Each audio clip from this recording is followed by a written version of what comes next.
So as it turns out, Marshawn Lloyd's piss was a little too hot. Literally. What's up, everybody? Welcome to another episode of Lombardi Time Brews, where I'm your host, John Delray. It's Bears Week today, taking you through Packers versus Bears, the matchup, all the numbers, and what matchups we are looking for most. But first, let's get to that injury report. Let's get to the news, because for the Packers rookie running back, it's not great. Overall, for the Packers coming out of the bye, they are a substantially healthier team than they were going in. We know Jordan Love has been a full participant every week, meaning that he's actually taken all of the reps at quarterback in practice. That's a big deal, right? Adam Stenavich, offensive coordinator, yesterday acknowledged as much. But in terms of official declarations, Packers do still have a couple. On the questionable side of things, Jerry Alexander and Evan Williams both got questionable tags. Both have practiced every day this week, seemingly trending in the right direction, but also both under limited designations. Then doubtful would be Kobe Wooden, who did not practice this week. I'd be very surprised if he actually went. But then out, you've got first-round offensive lineman Jordan Morgan, who re-aggravated again his shoulder injury, so he's going to be out. That happened at practice yesterday. Another week missed for Jordan Morgan. Yeah, and then Marshawn Lloyd. So he's in his 21-day practice window right now as he's returned from IR with an ankle injury. And LaFleur said he's been looking pretty good, making progress. But then he went in today with a bit of a stomach ache, checked in with the trainers. Yep, sure enough, appendicitis. And as of Matt LaFleur's presser this afternoon, he didn't know if a surgery had been performed yet or not, but he's out indefinitely. And in fact, the Packers are now kind of in this weird position where now they've got a guy who's in the 21-day practice window, but also has a non-football injury. So they're talking to the NFL about how exactly to work this out from a roster standpoint. A few things here. One, how did Marshawn Lloyd in his rookie season manage to piss off the football gods this much already?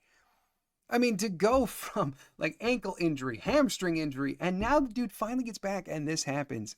It's tough for your heart not to go out for a rookie running back who just wants to get back on the field. And then to have this happen. And then obviously an injury that you got no control over, right? And then from the Packers side of things, I did see like Ken Ingles put out on Twitter. I think that there's obviously some gymnastics from a roster standpoint that's going to have to take place. Per Ken Ingles, you can be designated to return twice, but in between the two times, you have to go back onto the 53 and then back onto the IR again and then get designated to return again.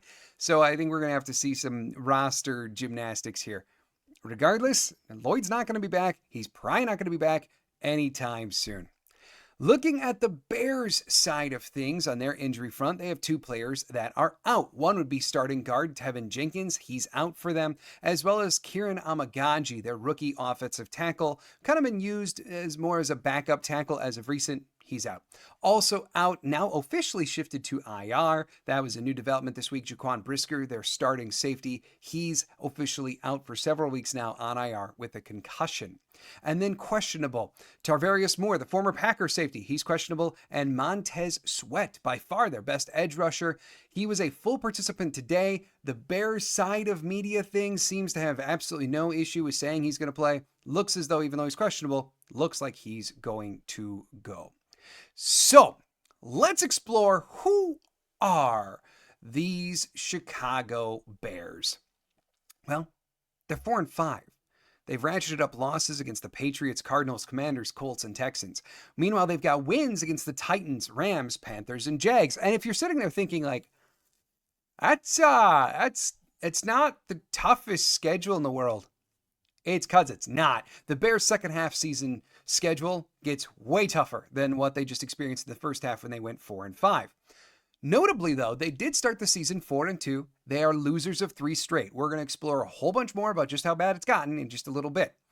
Also, they are way better at home, and I feel like this hasn't gotten talked about anywhere yet in the media stratosphere. They are 4-1 at Soldier Field, 0-4 on the road. Where's this game on Sunday?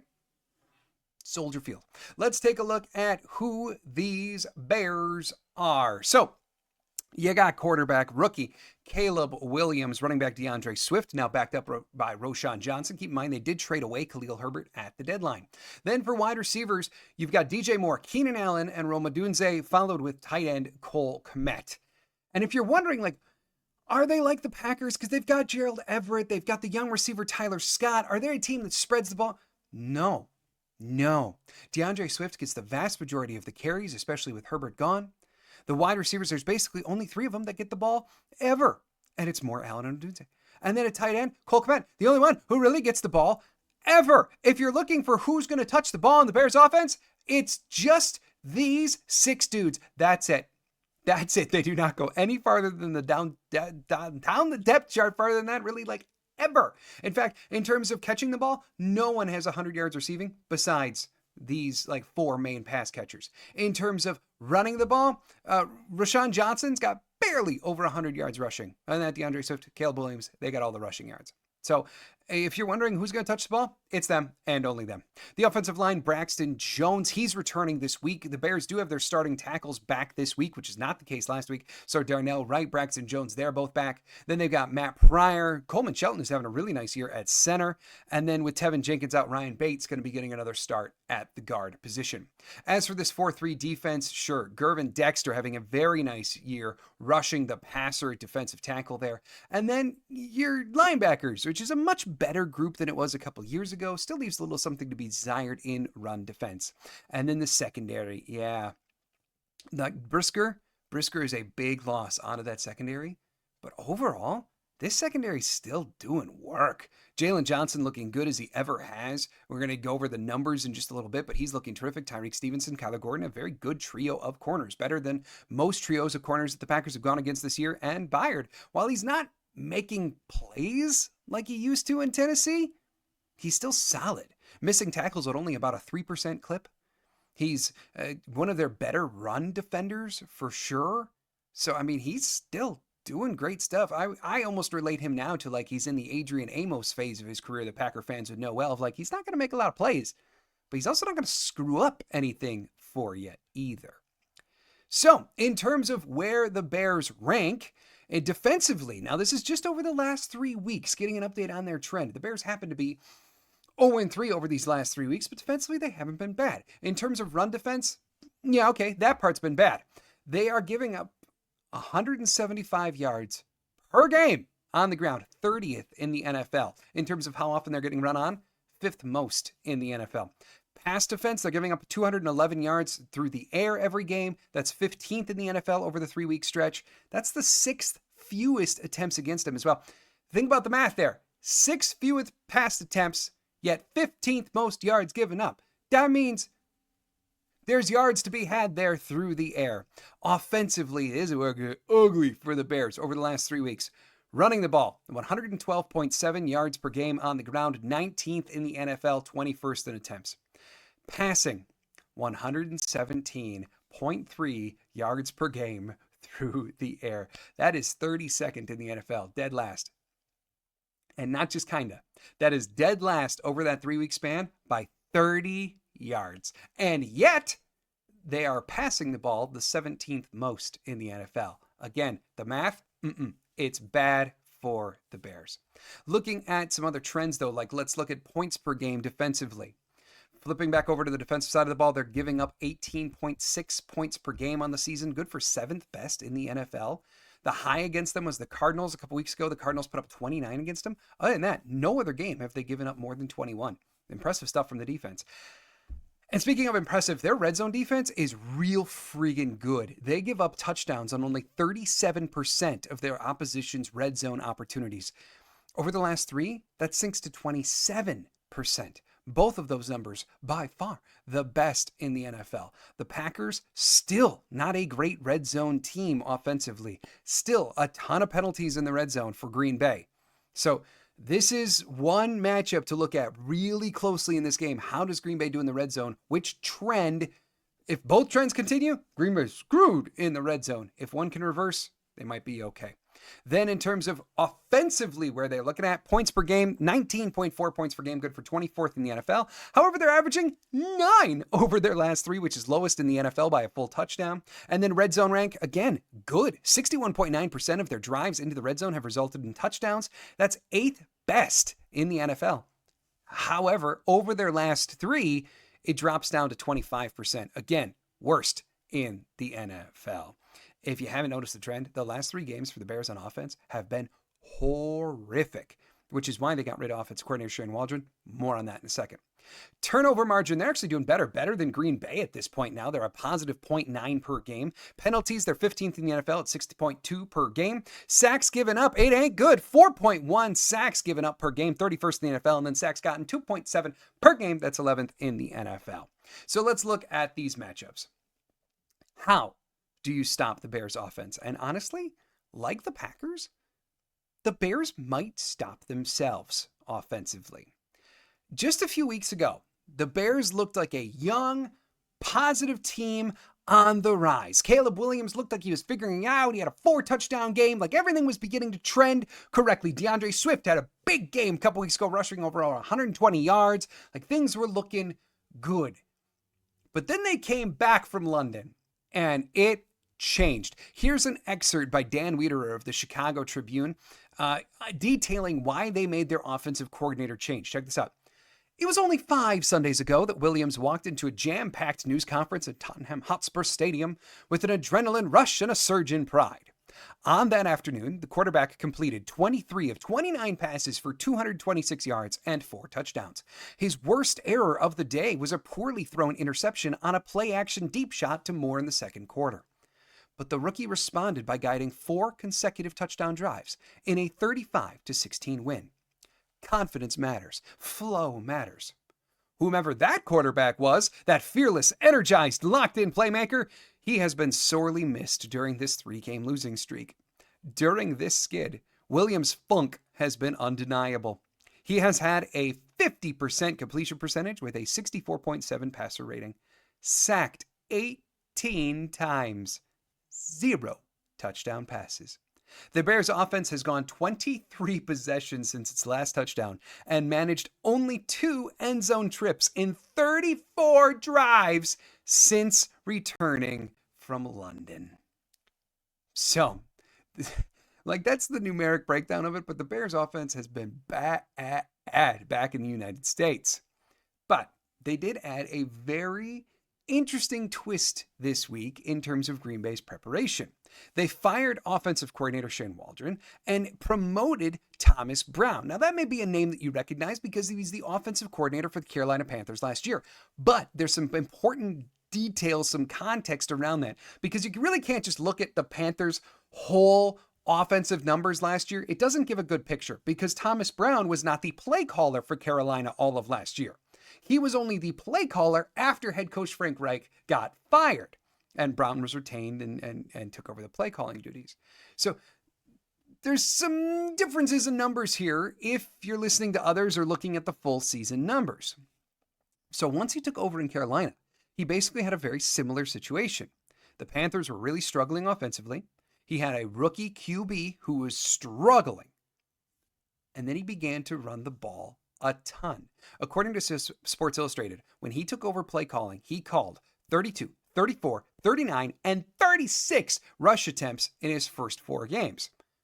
Now, for what it's worth, it didn't necessarily result in points because over those same 4 games, they put up 10, 18, 6, and 9 points, ultimately going 1 and 3. Now, the Panthers were awful from a talent perspective too, so just bear that in mind, but still, running was obviously not the solution to winning. Also, you should know, the next game that Brown called, number 5, he happened to be the play caller for Carolina when they faced Green Bay, and Bryce Young looked like Joe Montana, and they put 30 points up against Joe Barry's defense. Just saying. You should know that. So, in terms of what to expect with Brown this time, I would think, given where the Bears are right now, and Brown himself has said there are no quick fixes to fixing this Bears offense, I would think they're going to lean on DeAndre Swift, try to control the game with a lot of carries for he and Rashawn Johnson. I would also expect this offense to be a lot more bottled up with quicker pass plays. Few reasons for that. One, Caleb Williams, 4 of his 5 interceptions on the year are on throws over 20 yards downfield. Only 1 has come within 20 yards. 4 of the 5 are on deep plays. He's got more turnover-worthy plays deep than he does big-time throws deep, which is generally not promising. Even more specifically, throwing to the deep left portion of the field has been disastrous. Williams is only 4 of 21 in that portion of the field with no touchdowns and 3 interceptions in that little area. And shortening the pass game should work really well considering their personnel to be receivers in DJ Moore and Keenan Allen.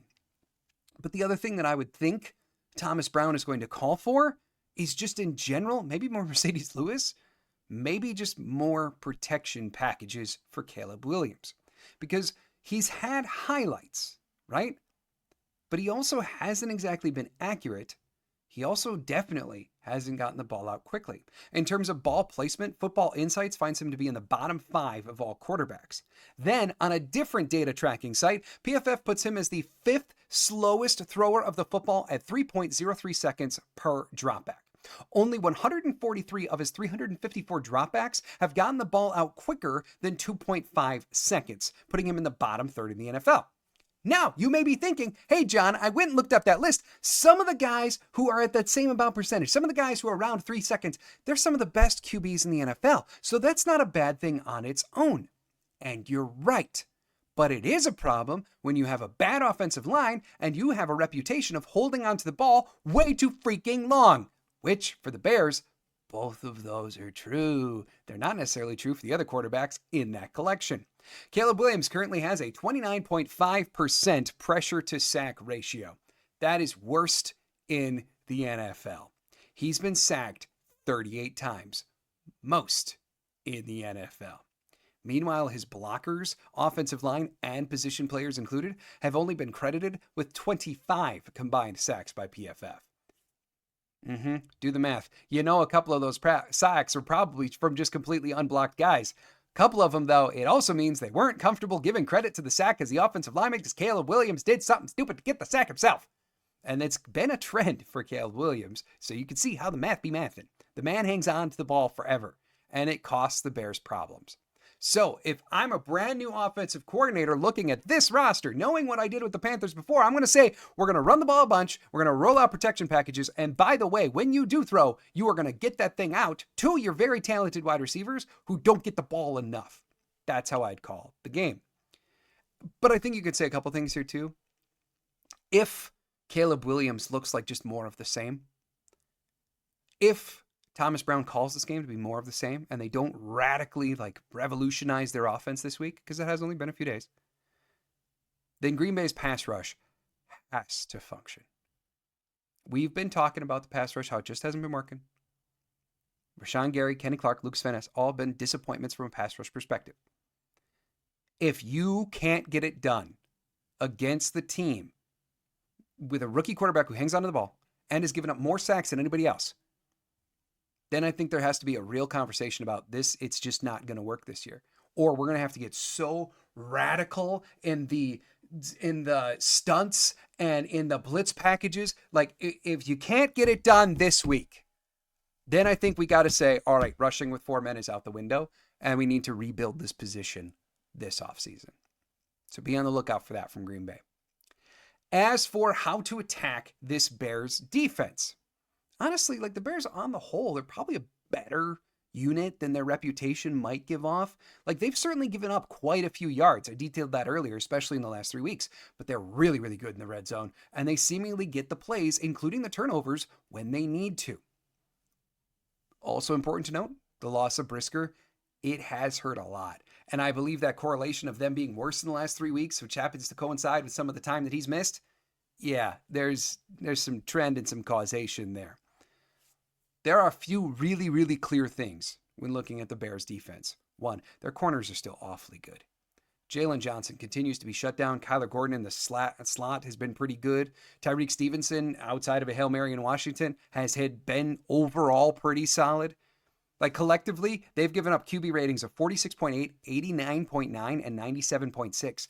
Almost every single time the Packers have gone against a trio of corners this year, at least one is giving up a QB rating north of 100. Like this is a good trio of corners that they're going to be going up against. But the other thing that's clear with the Bears is their front is a lot better at attacking the passer than it is actually stopping the run. Their top run stopping grade from a defensive lineman comes from defensive end DeMarcus Walker with a grade of a stellar 58. This is a team that can easily be run on to at least the second level. Even looking at Dervin Gexter, like their defensive tackle. He's doing a great job this season rushing the passer. He's not stopping the run. Think of him as like Devontae Wyatt last year. Or even Montez Sweat, who's got a really good reputation of being a good like run-stopping edge. He's not doing that great this year either. So for Green Bay, remember that Josh Jacobs exists, please. I want to see them run, and use that to actually set up the play action. I detailed last week how the Packers are calling play action for Jordan Love at a clip of about 6% less than they were last year. And Matt LaFleur said it's probably even worse than that, considering some of what other sites like PFF count as play action. The Packers don't truly count as play action because there's not actually like a run action. Just because you see the QB do with the ball doesn't necessarily count as full-blown play action. They're calling it less, no doubt. But Adam Stenavich yesterday said that Jordan has looked good this week. He's taken every rep. He's actually looking healthy, which means maybe for the first time this year, I fully anticipate an offense that can get back to Jordan Love being under center. Why is that so important? In week 18 last year against Chicago, Jordan Love was 8 of 8 for 148 yards and a touchdown when using play action. On the polar opposite side of the season, last year in week 1, Love was only 3 of 8 for 90 yards. And think of the difference in the state of the offense between beginning of season and end of season last year. We know when it comes to Jordan Love, as the rhythm goes, as the pressure goes, as the play action goes, as will go the entire offense. And the areas that Jordan Love has not been as good in this year as he was last year, pressure and play action. Healthy legs can help to get those back on the right track. Going against a god-awful run defense when you've got a really good running back can help get that on the right track. So use the run and Love's health to set up the play action and get that going again. Overall, the Packers are a significantly better team than the Bears, especially given the product that the Bears have put out on the field over the last 3 weeks. But I would say there's 3 little things that just give me a little bit of hesitancy. I think if the Packers wind up losing this game, it would be because of one of these 3 factors. 1, the Bears' record at home. Why are they so much better at Soldier Field? But they seemingly are. 2, Thomas Brown being installed as the O-coordinator means that the Packers are not adequately prepared for what might get pulled out. It means that maybe the Bears, because they've spoken all week, Keenan Allen, Travis Hosmer, like all these guys have talked about like, there's new energy around here. All that typical like new coach speak type deal, right? Maybe that propels them to play better than they have as of recent. So like that combination of new coordinator plus Matt Eberflus, the head coach of the Bears, said that one of his number 1 priorities from Brown is to get creative with the offense. He feels like it hasn't been creative. He wants Brown to get creative. Sometimes that's not great for Green Bay's D. And then number 3, the Packers historically with Matt LaFleur, like coming out of the bye, their piss hasn't always been the hottest, to use LaFleur's phrase. And for the Bears, this is their Super Bowl. Like when the Packers are on cruises and dreaming about holding up Lombardis, the Bears are on podcasts talking about wanting to beat the Packers. This is their Super Bowl. So like those 3 things always give me just a little bit of hesitancy when looking at this game. But the Packers are a far superior team. They really are from a talent perspective, especially over the course of the last month. Even with a crap performance in Detroit, they're still a way better team than Chicago.